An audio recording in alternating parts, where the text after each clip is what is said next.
Page 25 on a Greek island. Common time with one sharp, so it's either in G major or E minor.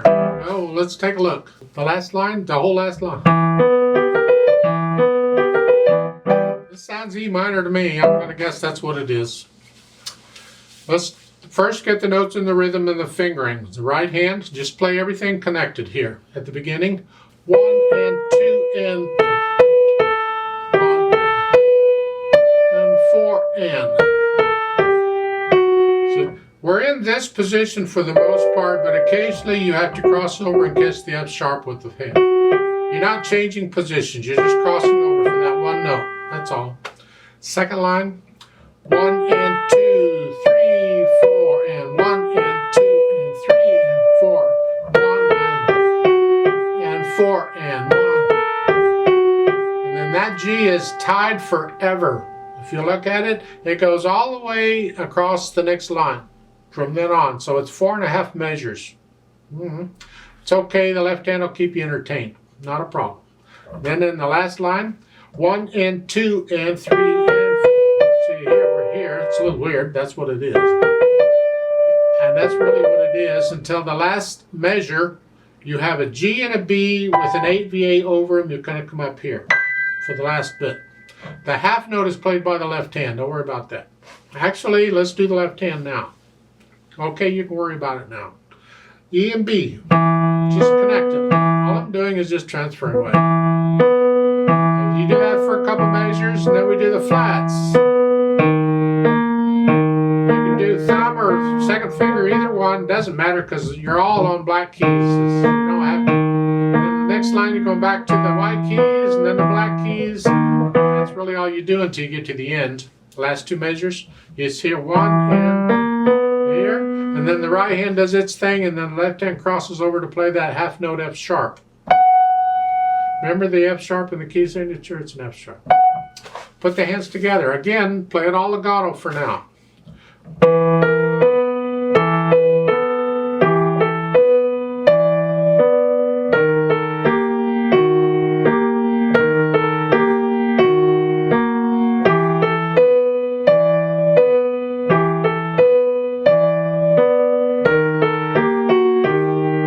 That's the idea. I know it sounds a little weird, but hey, it's a Greek island. Give me a break. So now we put in the articulation. And the right hand slurs, just lift up between these slurs.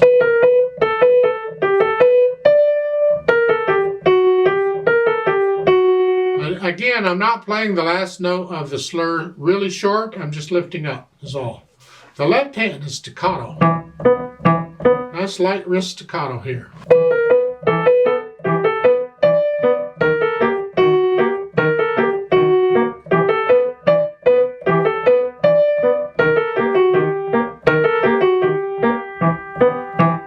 Rest, bunch.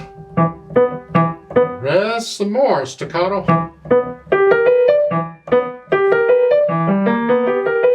That's all connected, all that. And that is a staccato with an accent. Of course, there's no dampers on the notes up there, so they're going to ring out anyway, but you still go through the motion of staccato. Now when you can do that, we can add the dynamics. That's for the right hand. It's moderately loud. Keep the left hand soft.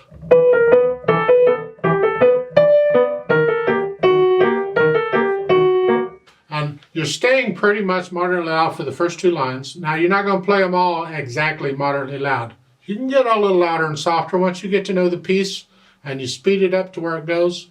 You can feel it, and you get a little louder and softer on that. That's fine.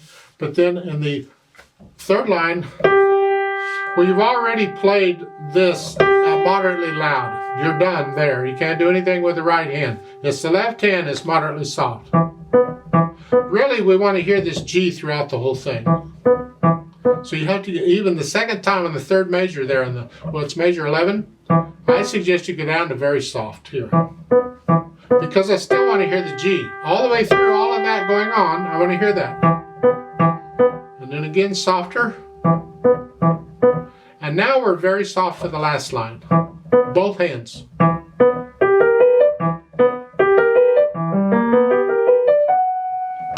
And And the last note is not very soft. It's sort of a medium soft with an accent. Well, that is the accent. That's what makes it medium soft. But the staccato, which is not really a staccato because there's no dampers on the notes there. Then we just have to add the tempo. Get to know it first. This presto, the metronome markings they're giving here are not presto. Presto's like twice as fast as that, just about. So you'll have to decide what is really super fast to you.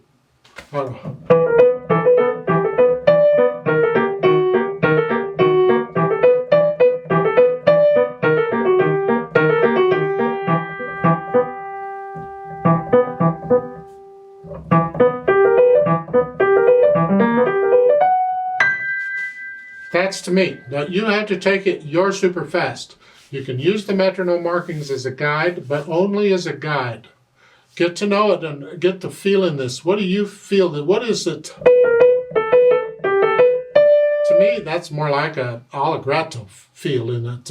But it's a personal thing. I don't know why they would give metronome markings of that on a presto, unless it's an error, and they really meant the half note should be that. So every 2 beats. It has to do with metronomes. You see, when you're using a metronome and you're going really super slow, it's difficult to follow a metronome at a really, really slow speed because the ticks are too slow. So we divide it up, and rather than that, we would say, okay, we're going to speed the metronome up, but it might be beating 8th notes or 16th notes or something like that to get it to where a speed we can follow. Well, in going fast, it's the other way around. The metronome gets to going too fast, we can't follow it. So rather than beating quarter notes, we can slow it down, cut it in half, and have it beat half notes, and we know those are half notes. So if that's a half note, 1, 2, 3, 4. That to me is presto. Yeah, and that would make sense. A half note would equal the metronome marking rather than a quarter note, so it'd actually go twice as fast as that. You have to think 1, 2, 1, 2, 2.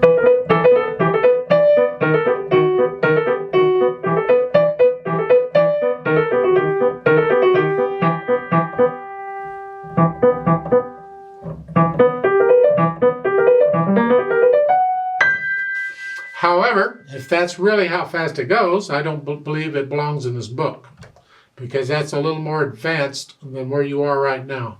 So you have to find your presto and play it at that speed, not my presto. Yeah. Now I'd like to do a play with you, play with somebody, I don't care. Really, really super slow to double check the notes and the rhythms. Now I'm going to do the dynamics. I'll give us 4 counts and let's try it together. 1, 2, ready, and go, and.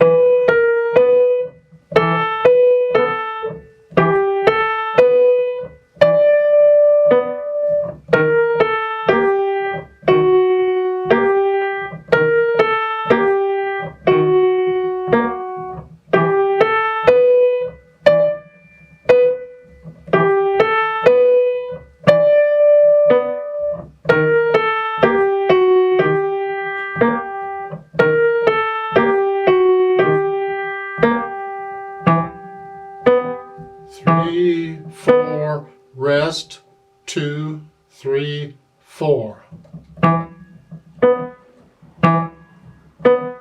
Rest, 2, 3, 4. 1 and 2 and 3.